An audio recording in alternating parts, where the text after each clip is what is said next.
Principal Brian Reagan's days greeting students at the beginning of the school day are numbered, Hudson learned earlier this month. In a surprise announcement, the longtime Hudson headmaster announced he will be leaving the district July 1st to take on a new position as the Assistant Superintendent of the Wilmington Public Schools. On his way out of Hudson, Reagan, a man who takes pride in his connections to the student body and his progress helping it, is reflecting on these past 7 years in his corner office.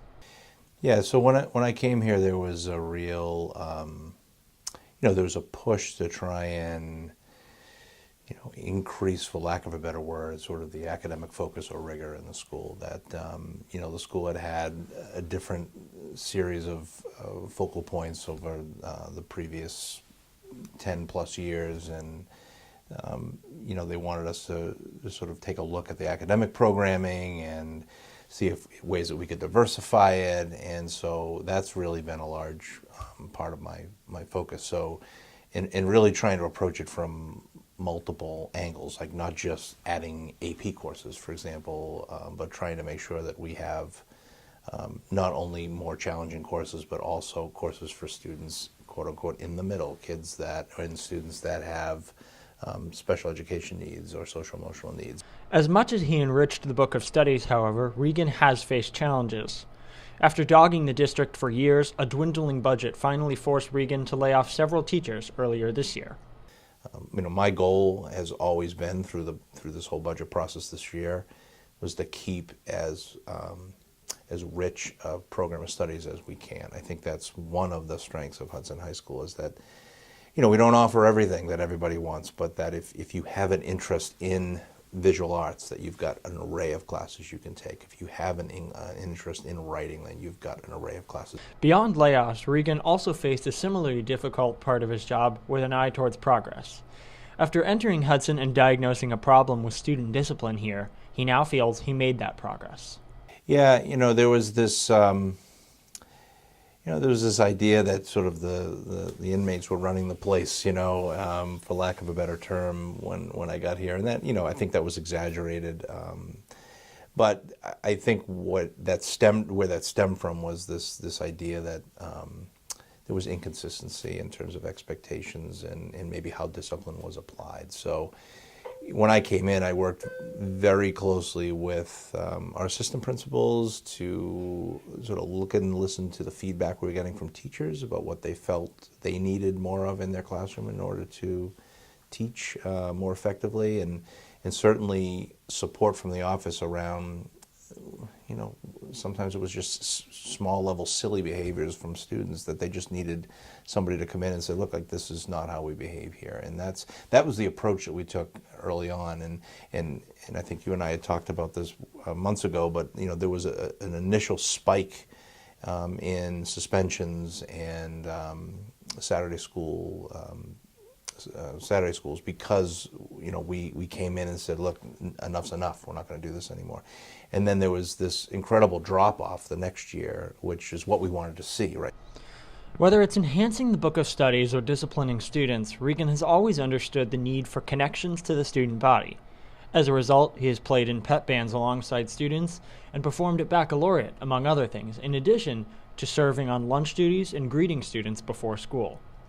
Yeah, it's something that means a lot to me, and in my role, I'm not as able to be out and about and be sort of among the students as much as I'd like to be, but I do try and do that. As much as I can. I don't have to do a lunch duty. It's not like I need to be out there for supervision purposes, but it's those kinds of things, or being in the caf or out front every morning so that kids see me, or just saying good morning, or just good job last night on the play, or great game, or whatever it is. That kind of connection, I think, is something that that's why I got into education. I wanted to be around young people, and I wanted to try and influence or have an impact on their lives. And as you sort of go up the ranks, your influence becomes less direct and a little more indirect. And I guess I now see myself as my influence may be broader, but it's a little less obvious that I've been participating in whatever that influence is. So, as both the policy and ceremonial head of the high school, Reagan speaks every year at graduation. In drafting those speeches, designed to say goodbye to hundreds of students at a time who together each form one cohesive class, he said he always considers legacies. Now, speaking on his departure, Reagan is looking at himself and trying to determine his legacy. I guess what we talked about programming. So whatever programming has been created, certainly not by me, but under my leadership or with my through collaborative efforts that I've had with some really wonderful people.